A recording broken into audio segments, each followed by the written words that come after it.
Buenos días y gracias por asistir el día de hoy. Una conferencia muy importante para que la va a hacer Laura Ortega, que es presidente ya hace el segundo año del programa. Y aunque el melanoma en tiroides no es lo frecuente, es muy importante el abordaje oportuno y consensuado de esta enfermedad. Ahora, Listo. Hola, buenos días. Bueno, entonces vamos a iniciar la charla el día de hoy sobre melanoma de coroides. Entonces, pues como a modo de introducción, eh, listo. A modo de introducción, el melanoma de coroides consiste en ser el principal tumor maligno a nivel primario intraocular que ocurre en el adulto o que se presenta en el adulto. Es importante que tener en cuenta que de los tumores primarios, pues al ser el principal, hay que tener muy en cuenta como su abordaje inicial, su abordaje de diagnóstico temprano e inicial y asegurar asimismo un tratamiento oportuno, porque como vamos a ver a lo largo de la charla, eh, a pesar de no ser muy frecuente a nivel global, pues en el ser humano, sí es un tumor maligno que genera un gran compromiso pues a nivel de la calidad de vida del paciente y del pronóstico y pues riesgo de mortalidad muy alto para él también. Y tener en cuenta que a lo largo de la charla pues vamos a ver, pero la terapia o el tratamiento que se ha estudiado pues a lo largo de la historia, a pesar de que hay múltiples opciones, múltiples tratamientos que vamos a ver, la sobrevida del paciente en muy pocas ocasiones mejora a ser de al menos 30% a 5 años después de presentar el diagnóstico.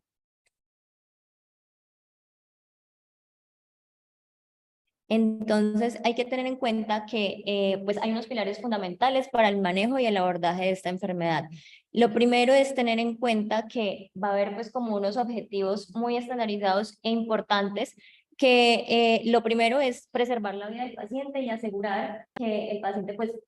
logre resolver la situación pues de cáncer y pues más allá de eso lograr una mayor sobrevida posible. En segunda instancia, tratar de preservar el órgano. Eso quiere decir, pues, la anatomía, la estructura, y por último, se busca preservar, pues, la función, aunque esto, pues, va a ser como la tercera parte de lo que vamos a buscar en cuanto al objetivo del tratamiento. Y, pues, tener en cuenta también que un paciente, en ocasiones esto puede cambiar, un paciente, por ejemplo, que tenga un ojo único, que sea ambliope del otro ojo, hay que tener en cuenta que en ocasiones estos objetivos pues van a cambiar y lo que se va a buscar es en ocasiones preservar un poco la función y lo mayor posible el órgano y mayor posible pues la función y ya en una tercera posibilidad la vida dependiendo pues del riesgo de metástasis o pues del compromiso que esté presentando el paciente. Y según esto vamos a dirigir el tratamiento de acuerdo a las diferentes opciones que tenemos. Entonces, tener en cuenta que en general este ocupa el 2% de todos los tumores del cuerpo y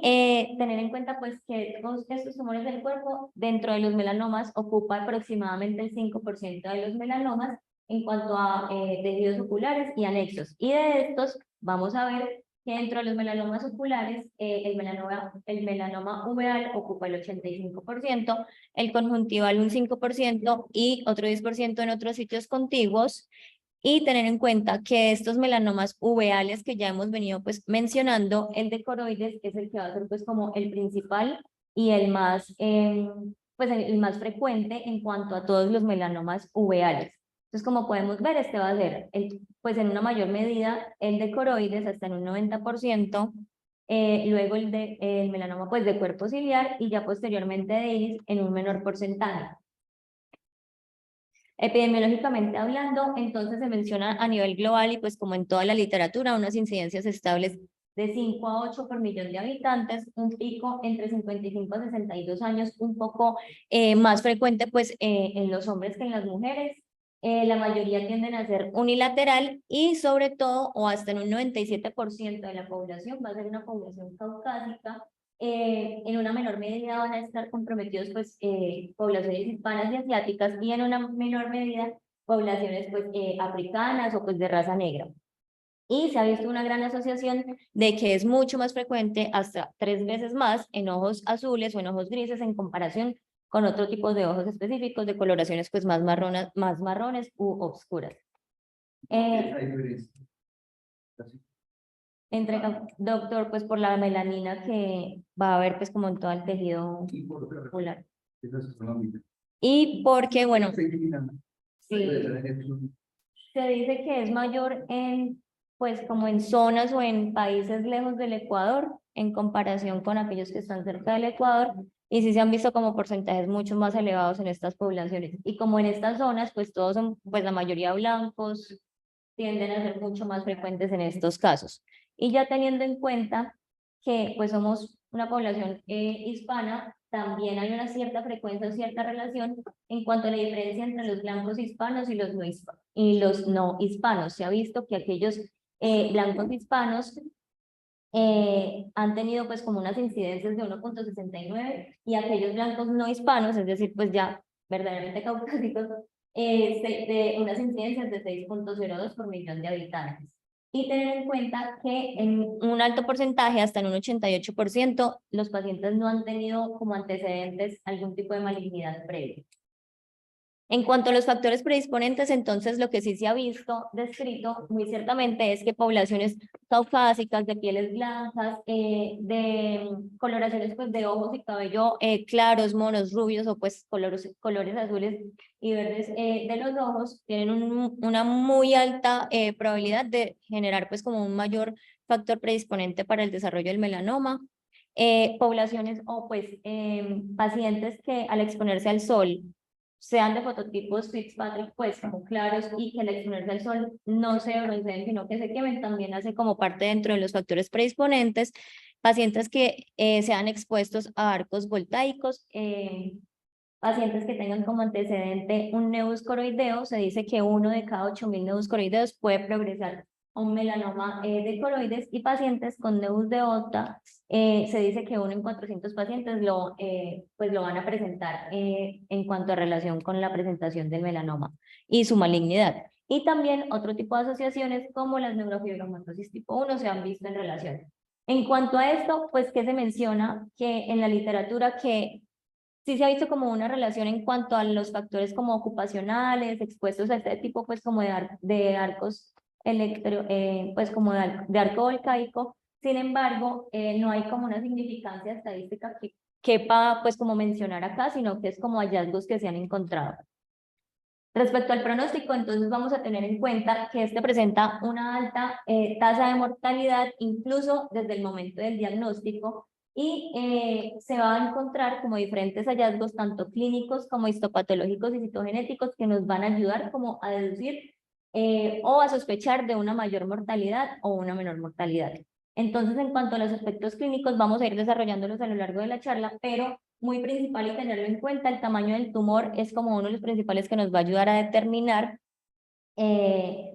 con qué tanta tasa de mortalidad o qué tan frecuente sea que el paciente vaya a presentar una metástasis. En segunda instancia, componentes como la extensión extraocular o la localización no solamente nos va a ayudar a definir el pronóstico, sino también a definir qué tipo de tratamiento vamos a indicarle al paciente. En ocasiones el pronóstico pues es muy bajo y lo que se busca es como una recuperación pues como en el momento o una conservación del globo ocular o de la agudeza visual del paciente. Y por otro lado, factores histopatológicos como el tipo celular que se encuentre a este nivel o diferentes factores citogenéticos van a ayudar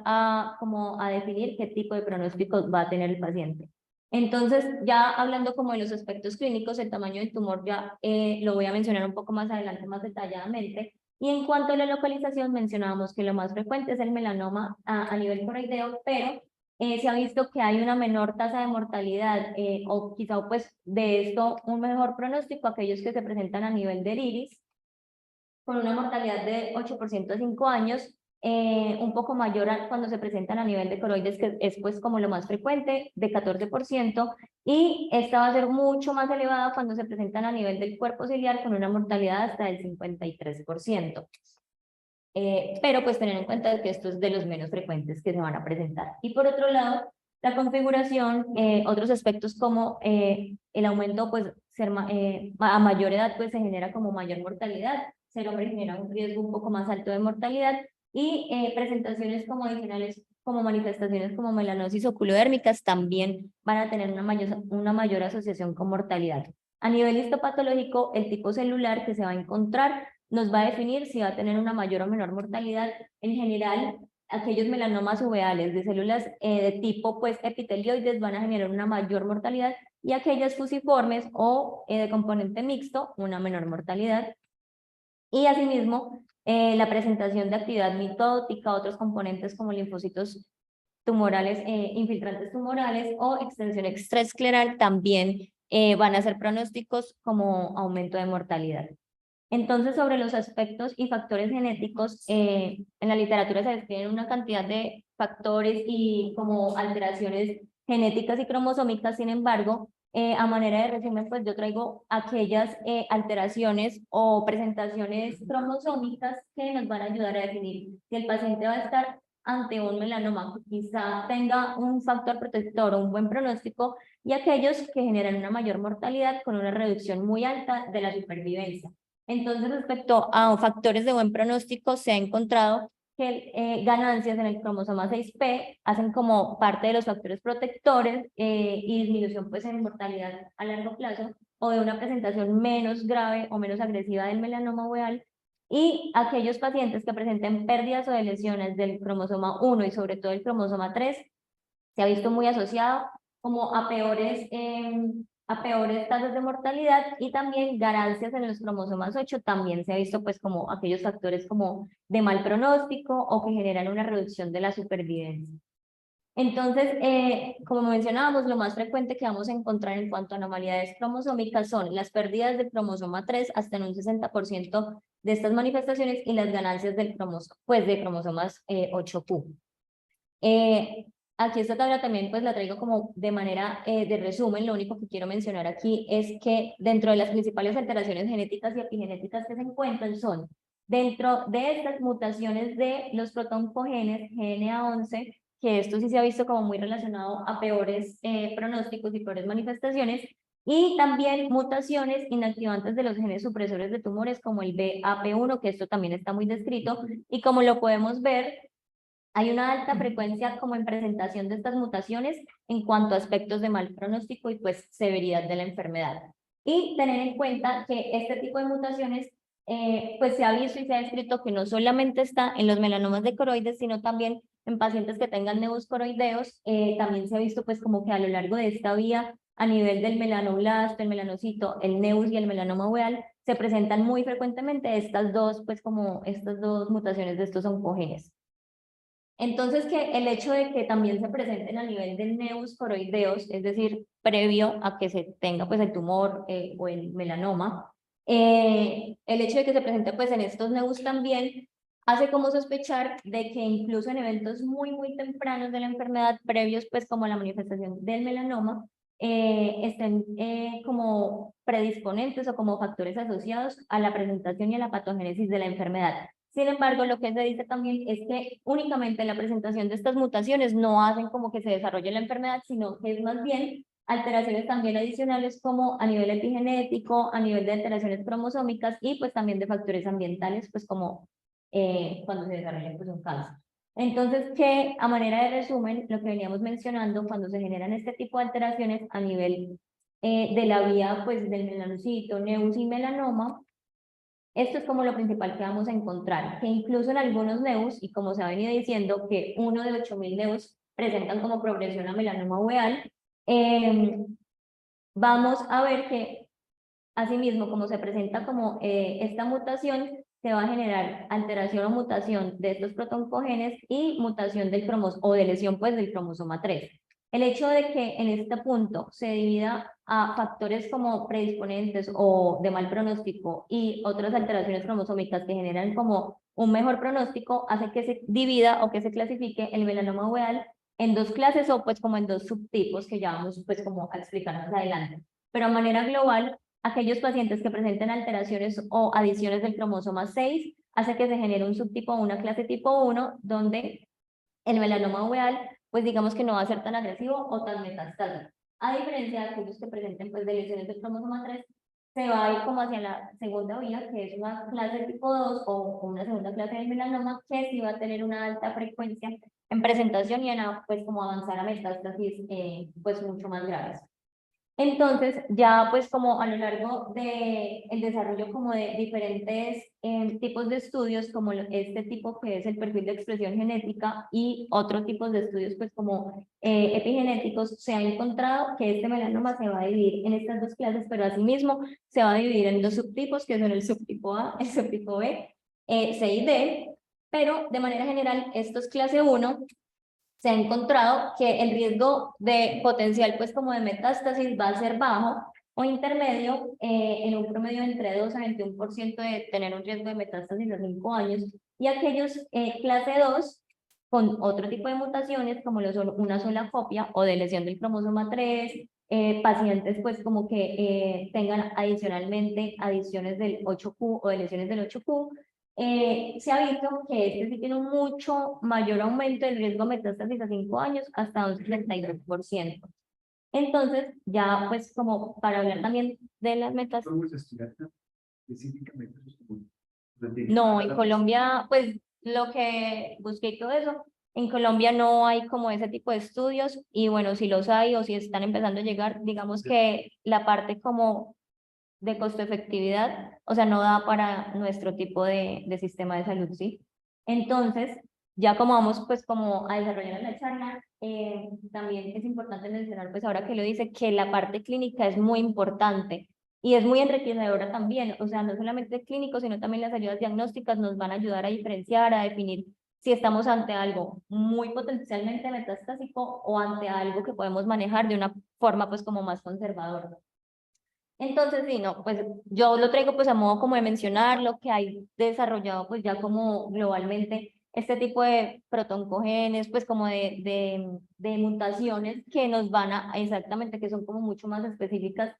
ante, digamos, qué tipo de melanomas pueden generar más metástasis o no, pero sí, no, pues en Colombia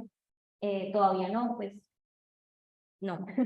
Entonces, como veníamos mencionando, a nivel ya de metástasis, es muy importante mencionarlo porque hasta un 50% de los pacientes van a presentar metástasis, principalmente pues va a ser a nivel hematógena,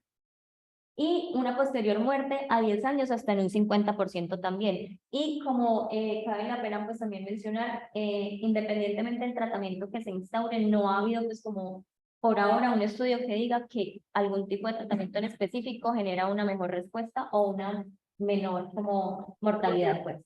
Entonces, dentro de las metástasis a nivel hematógeno, pues que es lo principal, hasta en un 89% van a ser a nivel de hígado. Luego, posteriormente, de una manera pues menos frecuente a nivel de pulmón, hueso, piel, ganglios linfáticos, en una menor medida. Y sí se ha visto también, pues como a modo como académico, que están presentes siempre este tipo de mutaciones, tanto la alteración o mutaciones de estos genes, pues BAP1, y estos otro tipo de mutaciones que se van a presentar como en una mayor asociación con las metas.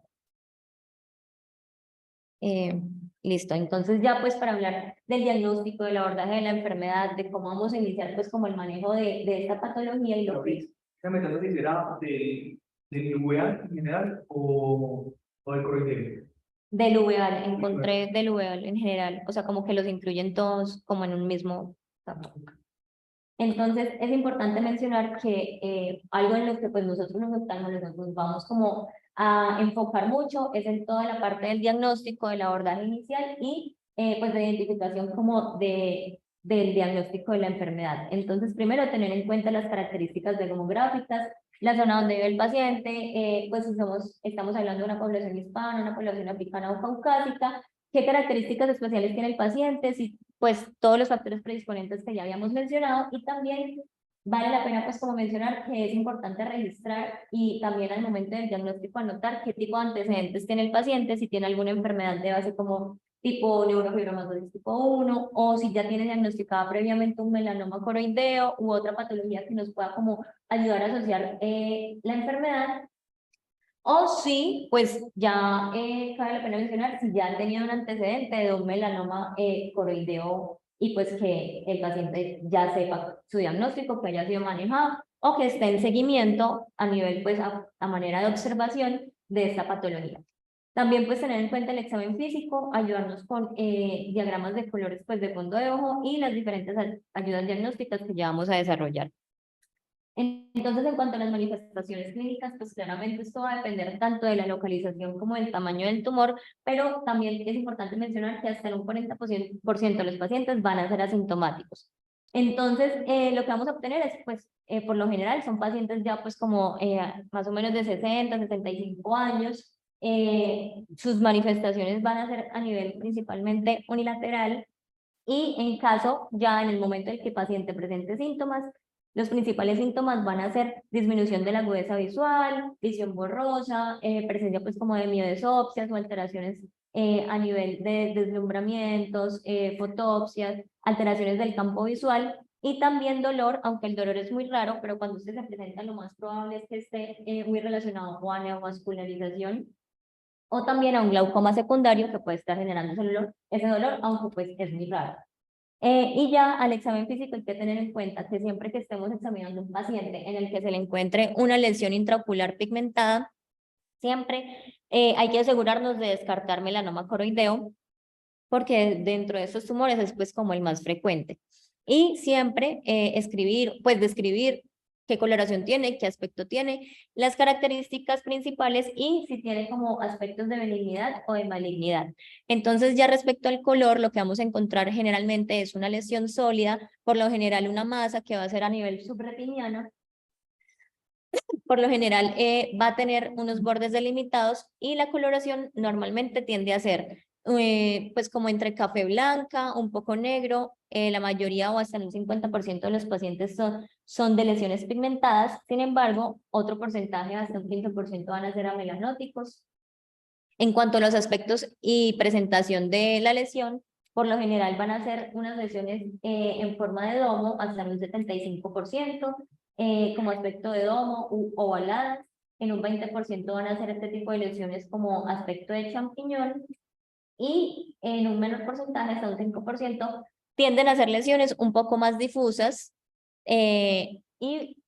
tienden a ser, pues, entre más difusas, peor pronóstico, mayor riesgo de metástasis y tienden como a avanzar mucho más.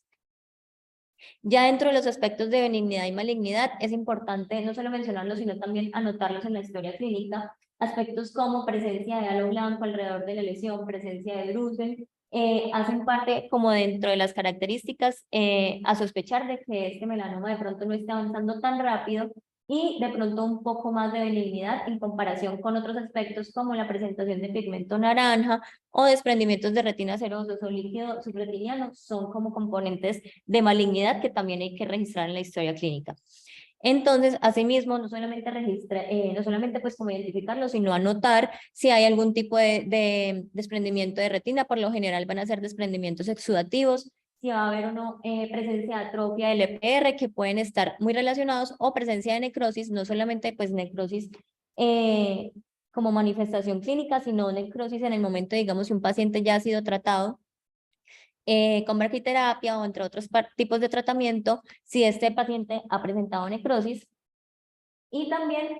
otros tipos de aspectos que hemos venido mencionando, como el pigmento naranja, presentación pues de sangrado o de hemovitrio, diseminación, o si ya se empieza a evidenciar que hay un tipo de extensión extraescleral o pues de invasión ya escleral. Entonces, en cuanto al tamaño, ya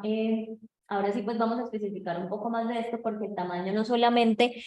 nos va a indicar qué tratamiento darle, sino que también nos va a ayudar a sospechar qué tan comprometido está o no pues el paciente y pues qué tanta mortalidad va a tener el paciente. En cuanto a tamaño, lo vamos a dividir en una presentación pequeña, mediana y grande. Y esto se viene clasificando de esta forma desde que se hizo un estudio colaborativo sobre los melanomas oculares, que es el COMS, y pues de allí hemos venido clasificando este tipo de lesiones. ¿Qué hizo el COMS? Separó los tipos de tumores pequeños y mencionaban pues que entre 1 a 3 milímetros de altura o menos de 5 milímetros de diámetro basal se consideraba un melanoma pequeño. Se consideraba un melanoma mediano si tenía unas medidas entre 2.5 y 10 milímetros de altura o un diámetro menor, basal menor a 16 milímetros, o grande cuando estas medidas ya eran más del tamaño mediano. Entonces, ¿qué estudió el COMS? El COMS estudió primero la asociación en cuanto a mortalidad a 5 años y lo que se encontró fueron como estos porcentajes específicos. En pacientes con melanomas pequeños, con estos hallazgos, la asociación de mortalidad a 5 años era del 16%, pero también se encontró que cuando estos eran ya grandes, hasta un 50% de los pacientes presentan mortalidad a 5 años. Adicionalmente, que se estudió de acuerdo al tamaño. Se estudiaron como diferentes aspectos dependiendo de qué tipo de tumor sea, si pequeño, mediano o grande. A nivel de los tumores pequeños, lo que realizó este estudio fue evaluar la historia natural y el curso de la enfermedad. A nivel de los melanomas medianos, lo que se hizo fue estudiar o comparar la mortalidad del uso de braquiterapia en estos pacientes versus enucleación, y lo que se encontró era que no había una diferencia a nivel de mortalidad y que en cuanto a nivel de recuperación visual tampoco había pues como una diferencia establecida. Y en cuanto a los pacientes que presentaban melanomas grandes, lo que se estudió fue, digamos, si disminuía la metástasis de la mortalidad en pacientes en los que se les hacía radioterapia antes de hacer una enucleación versus solo hacer una enucleación. Y lo que se encontró es que tampoco había como una mejoría en cuanto a la disminución de metástasis o disminución de mortalidad. Esos fueron como los 3 hallazgos principales y de ahí pues se han venido desarrollando ya a lo largo del tiempo pues otro tipo de terapias que ya pues voy a mencionar rápidamente. Entonces, como todo tipo de tumor, este melanoma coroideo también se clasifica según la clasificación TNM. Entonces, en primera instancia, T, de acuerdo al tamaño, se mide mucho, pues como muy detalladamente, pues como el diámetro basal y también el grosor, pues, y se van a clasificar de acuerdo a T1, T2, T3 o T4. Obviamente, entre mayor sea, pues mayor tasa de mortalidad y peor pronóstico. El T no solamente evalúa pues el tamaño, sino que se va a dividir en subcategorías de la A a la D, dependiendo si hay invasión del cuerpo ciliar, qué tanta invasión haya, o si hay extensión a otros compromisos extraoculares, y pues también evalúan la parte de metástasis y de compromiso de nódulos linfáticos regionales y pues metástasis a distancia. Entonces ya sabiendo la clínica, las principales características pues como a nivel clínico del paciente, se van a realizar diferentes estudios complementarios, como lo son todo este tipo de estudios: la fotografía de fondo de ojo, las tomografías como el OCT, angiografía fluorescénica, autofluorescencia y ultrasonografía, que nos van a ayudar a identificar estas características de benignidad o de malignidad. Entonces, siempre que evaluamos al paciente, le damos el fondo de ojo o le mandemos pues una fotografía del fondo de ojo, hagamos un diagrama que nos va a ayudar a identificar tanto la forma como la ubicación y la extensión de la lesión, si esta compromete más la periferia o más el polo posterior, y siempre identificar los tamaños, tanto transversal como longitudinal, y qué tan distante o qué tan cercano está al nervio óptico. También está la ultrasonografía de alta definición, lo que va a hacer, digamos que esto es uno de los principales exámenes que se realizan en el momento para diagnóstico y extensión del compromiso del tumor, porque identifica muy bien no solamente la altura del tumor, sino la reflectividad, que hace pues como uno de los aspectos importantes en el momento del diagnóstico, y evalúa también vascularización, excavaciones coroideas o extensiones que infiltran la coroides. Y pues dentro de los principales hallazgos que nos van a ayudar como a sospechar de un melanoma son una baja reflectividad a nivel basal del melanoma con una atenuación a este nivel. También nos va a ayudar a identificar la altura del tumor, si hay presentación o no de desprendimientos de retinas pues exudativos, o si hay extensión extraocular. Como por ejemplo en este caso, en este paciente que tiene también un compromiso, pues ya una masa adherida a la pared escleral. Y esta es pues como, bueno, entonces no solamente nos ayuda a identificar el tamaño, sino también la forma, o sea, si es como forma, en forma de cúpula o en forma de hongo, que nos ayuda como a observar pues y a delimitar estas zonas de presentación. Y vemos que, señora. Pues ahí diría yo que falta la imagen del humano. Sí, Porque señora. el nuevo es más importante, porque tú estabas hablando pues, de la efectividad media baja del tumor y la vascularidad. Entonces, pues toda ecografía en un paciente con melanoma debe tener el movimiento de esta que está aquí abajo, Pues sí, lo que pasa es que digamos que sí, no, o sea, ese es como con el que uno se guía, pero, hay que hacer un trabajo Y reportar. Listo, sí, señora. Sí, pues lo que se menciona es el modo A y B, se me olvidó como mencionarlo acá. Sí. Y también la ecografía se utiliza igual pues como seguimiento y como control del tratamiento, como por ejemplo en este paciente en el que se ha administrado una placa de yodo como manejo conservador y se evalúa la posición, la ubicación de la placa radiactiva y pues si esta en algunos casos pues se va a mover o no. También está la angiografía con fluoresceína que se utiliza como pues método también para limitar el tumor, para identificar como la localización y qué tanto o qué tanta circulación propia del tumor presenta. Dentro de los aspectos más importantes que mencionan en la angiografía fluoresceína es que se presentan unos puntos hiperfluorescentes con una fuga tardía muy relacionado a la fuga que presenta pues los mismos vasos nutricios del tumor y que esto se llega a presentar hasta en un 60% de los casos de los pacientes que presentan pues el melanoma coroideo. También está la autofluorescencia, que nos ayuda como tal a identificar o a resaltar la lipofuscina en un pigmento naranja, que es como uno de los patrones principales o que nos ayudan como a confirmar que estamos ante un melanoma coroideo. Se va a observar un patrón hiperautofluorescente, en este caso pues se trata de un nevus coroideo, que como vemos en la parte de autofluorescencia, no hay autofluorescencia y pues no hay un patrón hiperautofluorescente, a diferencia de este que sí es un melanoma coroideo, que presenta no solamente pigmento naranja, sino también líquido subretiniano que también puede pues, identificarse. Y tener en cuenta que pacientes que presenten pigmento naranja aislado no es como un indicativo ya de melanoma coroideo, sino que es cuando es aislado no es concluyente, pero por lo general se puede presentar con líquido subretiniano y otros hallazgos que nos van a ayudar a sospechar cómo aumentar el diagnóstico. Y también está el OCT, que este se va a utilizar principalmente cuando hay un tipo de masas que pues por lo general no son grandes, que no se logran identificar bien, o pues masas con superficie lisa, con tamaños pues pequeños, por lo general menores a 2.5 milímetros, y los no pigmentados. Y lo que se ha estudiado en el ACT es que nos va a ayudar a identificar o a diferenciar tanto de metástasis como de melanoma coroideo como de nevus coroideo. Entonces, en general, que dentro de los hallazgos principales pues, que vamos a encontrar son, este es como tal, la diferencia entre un melanoma coroideo y un nevus coroideo. Como podemos ver, hay una sombra posterior mucho más marcada a nivel del del melanoma coroideo. No se identifica bien como la pared o la delimitación escleral. Hay una pérdida también de las zonas de la coriocapilaris y hay algo llamado que son los shaggy photoreceptors, que son como unos fotorreceptores que se presentan irregular, como elongados, muy en relación al líquido subretiniano que por lo general están, pues van a estar adyacentes a él, señor. Ah. Y también pues hay pérdidas de las estructuras de los fotorreceptores, líquido subretiniano como lo podemos identificar, que nos van a ayudar como a sospechar o a confirmar el diagnóstico.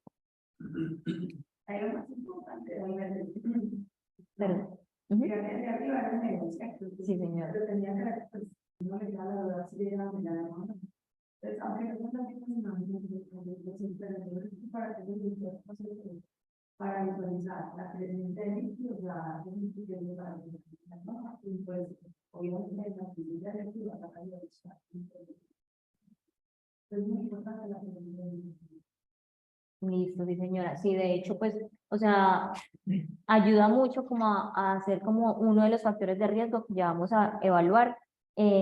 cuando vamos a tener una alta sospecha del melanoma. Y también está la tomografía de órbitas y la resonancia magnética. Por lo general se utilizan cuando hay una dificultad en la exploración del fondo de ojo, cuando de pronto los medios están opacos, hay una hemorragia vítrea, una hemorragia retiniana y no se logra identificar bien la masa o la lesión. O también pues en una catarata muy avanzada que no nos logremos pues ver bien el fondo de ojo. No solamente va a ayudar a identificar la lesión, sino también a evaluar si hay un tipo de extensión tumoral, si por lo general lo que se va a observar es una lesión hipodensa que va a tener unos realces homogéneos y moderados posterior al contraste. Y en cuanto a la resonancia, esta tiene un poco mayor sensibilidad en comparación con la tomografía, sin embargo, lo que mencionan es que no supera la ecografía o la ultrasonografía, sino que dentro de los hallazgos o dentro de las opciones está la resonancia magnética, que sí vamos a observar que se van a presentar realces homogéneos y una lesión pues como hiperintensa a nivel de T1, que es esta aquí, a nivel de T1 con contraste, se observa un poco más hiperintensa, y a nivel de T2 se va a observar una lesión hipointensa, o como en este T2, que se observa también ya una más a nivel de ojo derecho. Esto está muy relacionado con la presentación de qué tanta melanina presente o no el tumor, y no solamente nos va a ayudar a identificar la masa o la lesión con realce, sino también si hay una extensión extraescleral o si presenta un desprendimiento de retina, seroso, entre otros, pues entre otro tipo de hallazgos. Entonces, ya cuanto a las metástasis, tener en cuenta todos los predictores que hemos venido mencionando, si es un tumor de tipo epitelioide, si hay compromiso del cuerpo ciliar, si la lesión es difusa y no de pronto no tan marcada o tan identificada como forma de domo, si ya hay compromiso extraescleral o cualquiera otro de este tipo de predictores que ya nos hacen como alarma a que puede ser como un melanoma coroideo de muy mal pronóstico. Vamos a realizar no solamente evaluación de la función hepática, sino también una evaluación periódica con resonancia, con TAC y con PET scan, que también nos va a ayudar a nivel como evaluación del metabolismo pues, del tumor, a identificar si hay algún tipo de extensión regional o pues sistémica. En cuanto a los diagnósticos diferenciales, entonces ya veníamos mencionando que los neus coroideos hacen parte pues como de un factor o de una presentación clínica muy similar en ocasiones a los melanomas coroideos, hasta en un 50% pueden estar relacionados con un diagnóstico diferencial, pero también otras patologías como la coroidoretinopatía exudativa, la hipertrofia congénita del EPR, que ya voy a mencionar pues un poco más imaginológicamente. Entonces, en cuanto al primer diagnóstico diferencial, que es el nevus coroideo versus un melanoma pequeño, siempre que tengamos como esta sospecha de si puede ser el uno u otro, va a generar un gran reto diagnóstico para diferenciarlos, porque pues no solamente nos vamos a tener que ayudar de la clínica, sino también de todas esas imágenes que hemos venido mencionando. Y pues lo que está escrito, lo que nos va a ayudar a identificar si es el uno o el otro, son si encontramos los factores de riesgo de transformación mediante pues como una memotecnia que ya vamos a mencionar. Esta memotecnia se llama como To Find Small Ocular Melanoma Doing Imaging, y es esta memotecnia que se ha venido desarrollando pues todos los especialistas en oncología ocular. La desarrollaron pues como poco a poco a lo largo de los años, y en general son como el resumen de diferentes factores de riesgo que, haciendo suma de cada uno, nos va a ayudar a identificar si es o no un melanoma. Entonces la T pues es como evaluada mediante ultrasonografía, y lo que nos va a evaluar es como tal la altura o el grosor de la lesión. Por lo general se considera factor de riesgo cuando es mayor a 2 milímetros. La F de si hay presencia o no de líquido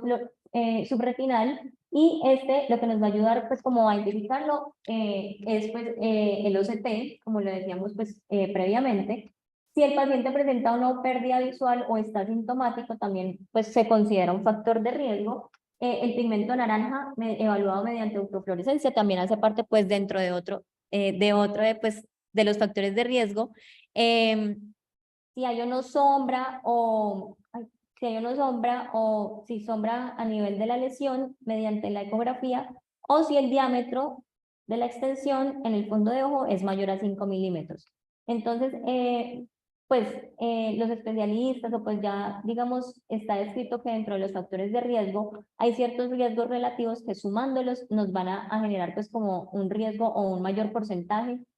de crecimiento tumoral y de extensión de la lesión.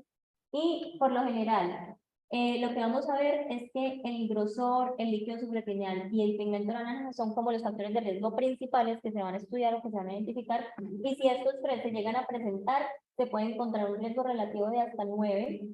de crecimiento tumoral y de hasta un 63% de probabilidad de que no solamente genere extensión de la lesión, pues ya se considera pues un melanoma, sino también un alto riesgo a metástasis. Y ya en pacientes que tengan más de 4 factores de riesgo, ya se diagnostica pues que es un melanoma.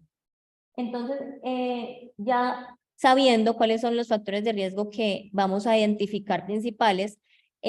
vamos a evaluar se va a generar o pues se va a realizar un seguimiento o una evaluación dependiendo de los factores de riesgo. Pacientes que presentan un factor de riesgo 1 a 2 factores de riesgo, se va a hacer pues como un control más bien como observacional cada 4 a 6 meses con todos los exámenes, con ecografía ocular, pues que es como lo principal, pero también si se puede de resonancia, de tomografía, de autofluorescencia, entre otros. Si el paciente presenta entre 3 a 4 factores de riesgo, lo que se recomienda es que se remita a un centro oncológico de especialistas para una valoración inicial. Si el paciente presenta de 5 a 6 factores de riesgo, se remite, pero más bien como para un tratamiento ya como inicial pronto. Y si tiene 7 o más factores de riesgo asociados o factores pues como con alta sospecha de malignidad o de mal pronóstico, se remite urgente a este centro oncológico, pero pues para allá para un tratamiento mucho más urgente y pronto. Entonces, aquí traigo pues un algoritmo de qué es lo que se va a hacer dependiendo de si el paciente presenta una lesión pequeña en la que se sospeche que sea un melanoma pequeño o un neuscoroideo. Si el paciente no presenta factores de riesgo, se hace controles dependiendo, pues si es una lesión nueva, se hace controles de 4 a 6 meses. Y si es una lesión que ya se ha identificado previamente, lo que se va a hacer es un estudio, un seguimiento mediante imagenológico, pues, y posteriormente se va a hacer como controles y seguimientos anuales en caso de que el paciente no presente factores de riesgo nuevos. Es decir, si de un año que le hicieron una imagen al paciente, ahora que se hizo una nueva imagen, no tiene factores de riesgo, va a continuar los controles anuales. Pero si el paciente a lo largo del tiempo empieza a presentar algún factor de riesgo, sea cual sea, líquido suprarrenal, lo que sea, o extensión del tumor, aumento del tamaño, se va a hacer pues como ya un control mucho más estricto cada 4 a 6 meses. Y ya si el paciente inicia con una lesión pues sospechosa de melanoma pequeño o de neuscoroideo con factores de riesgo, sí se hace pues un control más estricto y ya en caso de ser necesario un tratamiento, ya voy a mencionar pues como los tratamientos principales. Y ya para diferenciar como más específicamente, entonces hemos venido mencionando los diferentes hallazgos que nos van a ayudar a identificar los melanomas de los nuevos coroideos, que es como el principal diagnóstico diferencial. Entonces identificamos, si identificamos drusas, si identificamos lesiones de tamaños no mayores a 2 milímetros, si la lesión es bien definida, circunscrita, delimitada, y si tiene, pues dentro del algoritmo o de la memotecnia, no tiene ningún factor de riesgo, pues estamos más ante una sospecha de un neuscoroideo que de un melanoma coroideo pequeño. También pacientes que presenten melanocitomas es otro de los diagnósticos diferenciales, ya que van a ser unas lesiones también hiperpigmentadas, un poco más oscuras, entonces esa va a ser una de las principales diferencias. Por lo general, estos melanocitomas van a estar presentes o van a estar muy adyacentes al nervio óptico, entonces su presentación va a ser muy pegada al nervio. Y estos sí presentan un mucho menor porcentaje de transformación, por lo que pues es importante diferenciarlo. Pacientes que presenten hiperplasias congénitas del EPR, por lo general son hiperplasias que se van a presentar a nivel periférico y sus hallazgos van a ser más que todo incidentales. Pero en caso de que el paciente presente pues ya este tipo de lesiones, que por lo general son hipoautofluorescentes, que van a tener lesiones tipo pisadas de oso, que pues se llaman así, esto es muy sugestivo de que el paciente esté presentando un tumor a nivel pues como de colon o una poliposis adenomatosa familiar. Y también pacientes que presenten hemorragias subretinianas hace parte pues como de los diagnósticos diferenciales para diferenciarlo pues de melanoma coroideo. Y uno de los aspectos importantes es que la hemorragia retiniana pues se va a seguir como a lo largo del tiempo. Por lo general tienen aspecto endomo, entonces uno se tiende a confundir, pero mediante ecografía seriada y observación se va a observar pues que van a empezar a desaparecer el sangrado y en caso de que no desaparezca,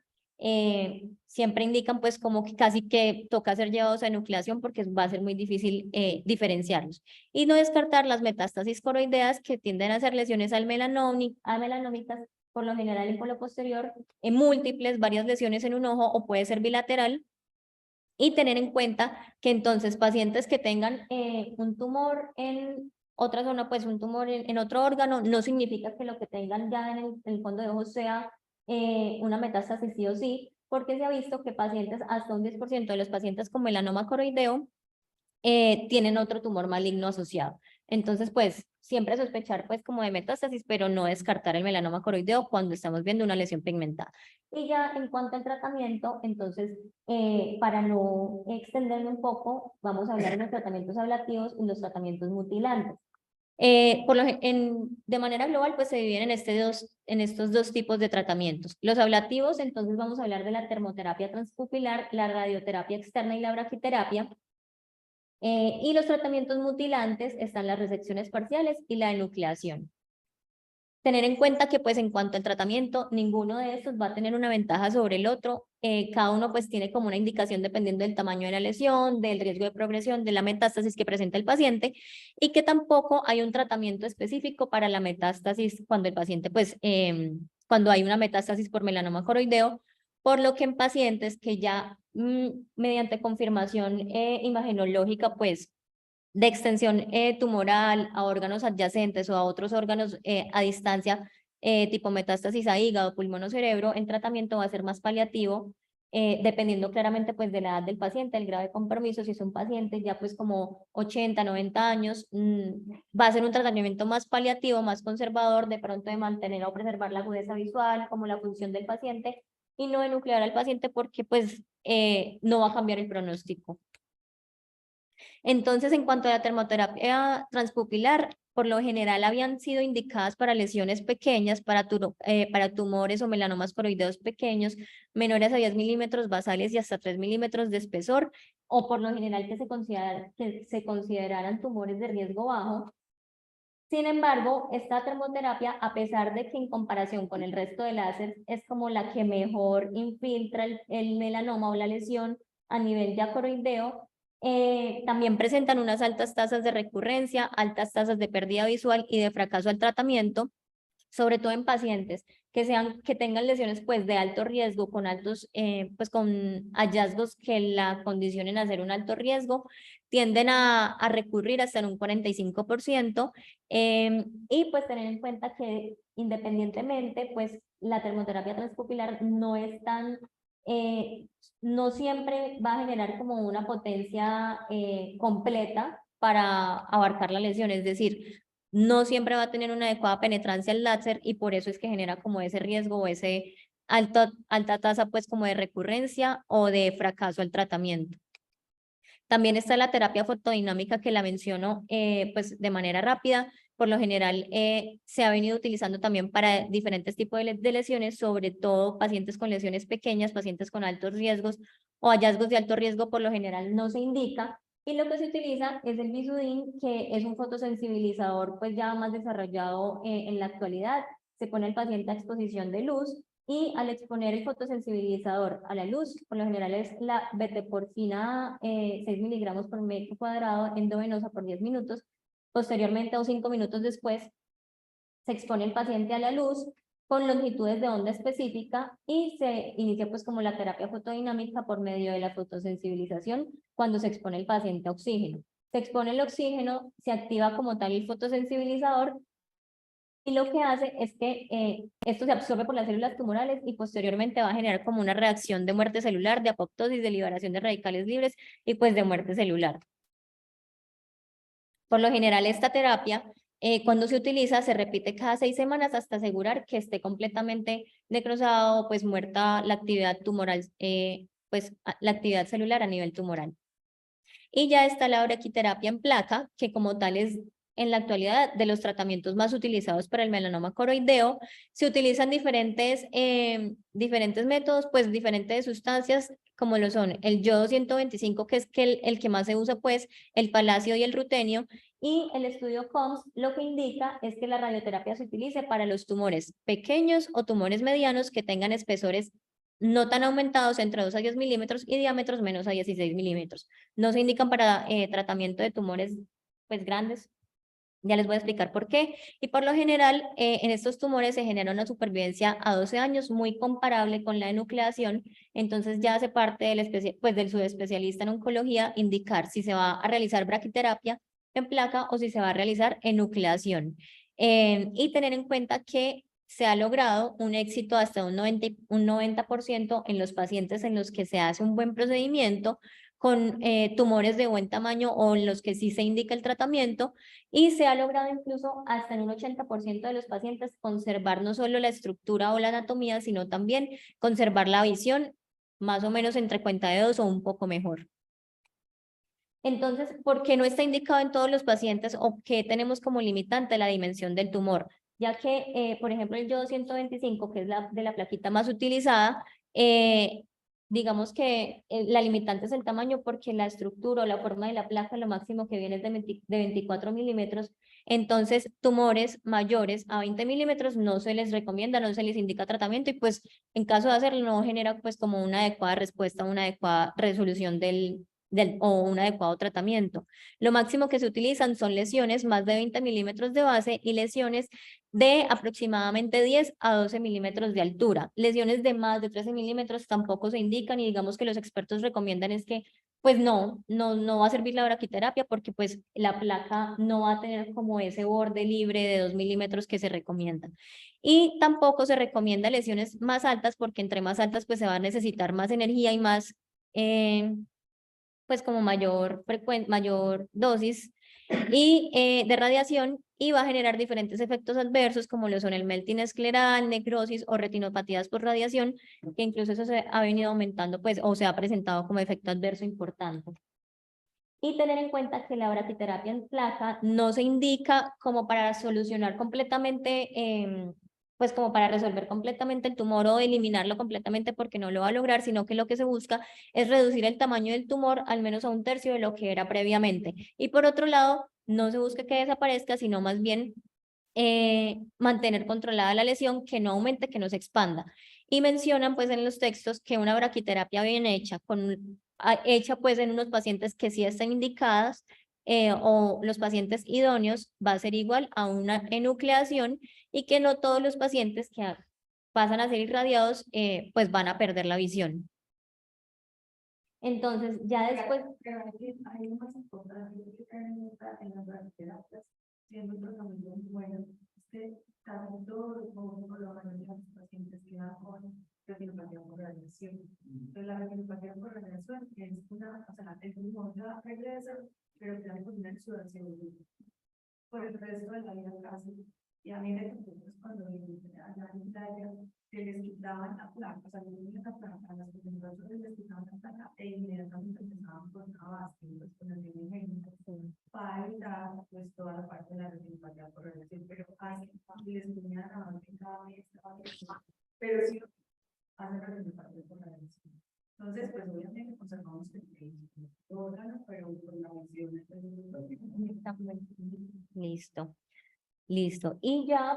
ya en cuanto al tratamiento un poco más agresivo, entonces hablamos de la enucleación y cuándo vamos a enuclear. Pacientes que tengan lesiones ya mucho más grandes en los que no esté indicado, pues lo que veníamos diciendo, los otros tratamientos, pacientes con lesiones de más de 18 milímetros de base, de más de 10 milímetros de altura, o pacientes que ya el compromiso sea tan grande que compromete más de la mitad de la cavidad vítrea, lo que se indica es ya pues de una vez enuclear.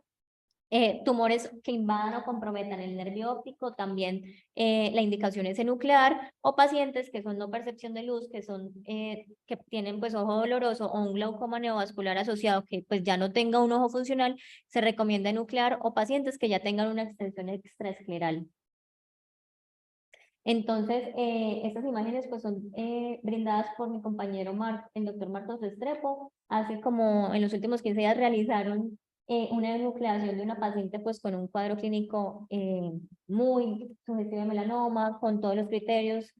Y lo que se hizo fue realizar el procedimiento de enucleación. Mientras se enucleaba la paciente pues se encontró esta extensión extraescleral, pues ya hay compromiso más allá escleral. Entonces, pues sí es importante tener en cuenta que hay veces que hay unos hallazgos pues que vamos a encontrar en el momento del procedimiento que uno dice, bueno, pues se nucleó, pero hay un alto riesgo de generar metástasis y compromiso. Y para especificar sobre la nucleación, es importante mencionar que nuclear no va a evitar la metástasis, es decir, que si se puede utilizar en tumores medianos o pequeños otro tratamiento, va a generar pues como un mismo porcentaje de metástasis. En nuclear no va a evitar la metástasis, conservar el ojo no va a aumentar el riesgo del tratamiento si este fue bien hecho, Y siempre lo que se indica es no enuclear al paciente si no es necesario, porque no solamente entonces está el compromiso pues, de la visión, de preservar el órgano, sino también un componente psicológico que va a estar muy marcado en un paciente, y sí se ha visto y sí se ha reportado en la literatura que el paciente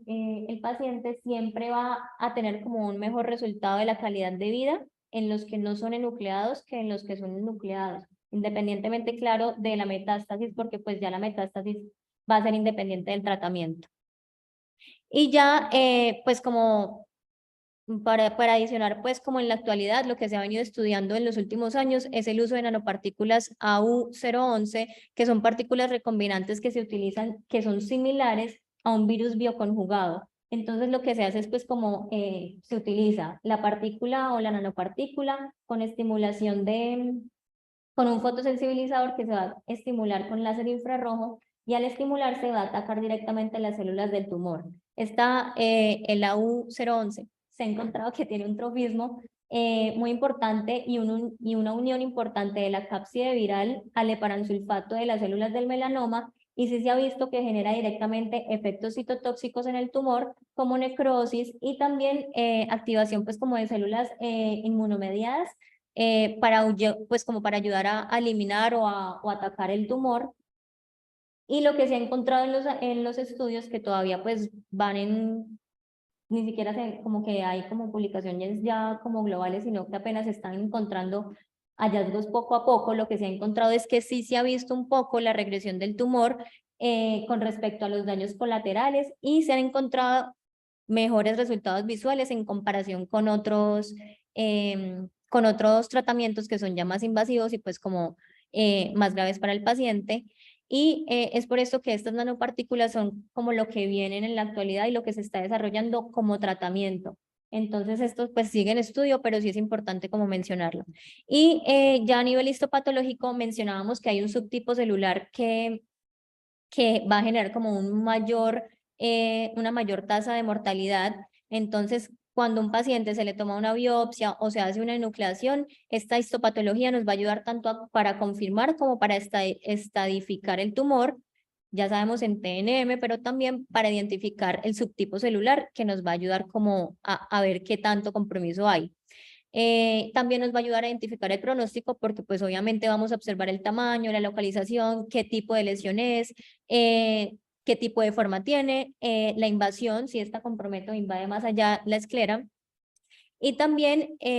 se hace una inmunohistoquímica, y cuando se expresan proteínas S100, melan-A o HMB45, hacen como una alta sospecha ya confirmar que sea un melanoma coroideo y pues un mal pronóstico pues. Y está la clasificación de Challenger modificada, que nos va a dividir según el subtipo celular, si son células fusiformes tipo A, fusiformes tipo B o epitelioides o mixtas. Cuando hablamos de células epitelioides, son células que van a tener como un aspecto, pues como aspecto epitelial, que son pleomórficas, tienden a ser circulares, de un núcleo grande y un nucleolo grande, y un citoplasma un poco más rosado eosinofílico, y este se considera uno de los factores que habíamos venido mencionando como de mal pronóstico y de mayor riesgo para el paciente en cuanto a morbimortalidad. Y también tener en cuenta otros hallazgos como son la infiltración de linfocitos, de macrófagos, aumento de la actividad proliferativa y de mitosis, y un índice proliferativo mayor del 20%, patrones vasculares como este tipo de patrones como el RED, que dicen pues que son como bucles cerrados, también otros patrones como presentación de necrosis, agregados de melanófagos o extensión extraocular al nervio óptico, por ejemplo, o a las venas vorticosas, hacen que a nivel histopatológico también sean factores de peor pronóstico o de mayor mortalidad para el paciente. Y ya pues a modo de conclusión, rápidamente pues tener en cuenta que la vida del paciente va a primar antes que el órgano y antes que la función, y que se genera una alta mortalidad en los pacientes a pesar del tratamiento que se instaure, que la metástasis nos va a ayudar a identificar mediante aspectos clínicos, histopatológicos y genéticos, y que dentro de los diferenciales el principal es el nebus de coroides. Ya sabemos pues cuál es como la memotecnia que se utiliza a nivel mundial. Tener en cuenta que en cuanto al tratamiento depende del tamaño y de la viabilidad de cada uno el que vamos a escoger para el paciente, y que el manejo va a ser multidisciplinario y sí o sí manejado por oncología ocular. Muchas gracias. Ahora bien, una poco de memoria, y pues como enseñaron para todos, siempre está estar pues como vigilándolo desde la parte clínica y desde la parte de ayudas diagnósticas, que son pues como las fotografías y la ecografía principalmente. Sí, es que es fácil si fuera una lesión no maligna, pero esto lo que necesita sí es ese seguimiento muy estrecho, que a veces los pacientes no lo permiten. Entonces, lo que la uno mira es que el paciente, este paciente que mostraban la foto del doctor Marcos, es de un colega que le hizo una prelexión, no creo que, y creo que se perdió y cuando ya llega tiene extensión. Entonces es muy triste que a veces, o sea, por la falta de seguimiento oportuno, no se hace oportunamente una intervención y eso ya el problema es vida, pues ya, yo entiendo la parte funcional y estética de perder un ojo, pero ahí está el peso de perder un ojo, perder la vida. Entonces es muy berraco para los que manejan esto, a veces esa línea gris no es tan fácil de tomar decisión, pero si el paciente fue un paciente que uno está ahí encima, de pronto es pues se puede manejar de una manera, cuando el paciente vive por fuera, es mejor ser muy agresivos. Sí. Sí. Esa paciente era súper grande, tenía una base de 18 y una altura de 12. Y había recibido antes CyberKnife y había crecido después del Cyber, entonces se llevó a nucleación, pero tenía un PET-CT negativo para metástasis. También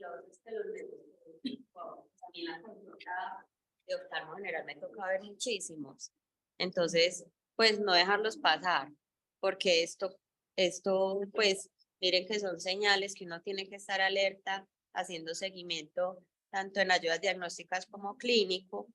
porque un cambio sutil nos puede dar mucha información. Así es, decirle al paciente el riesgo de muerte, pues que tiene, que eso es una situación no solamente local, sino sistémica. Bueno, muchas gracias. Muchas gracias.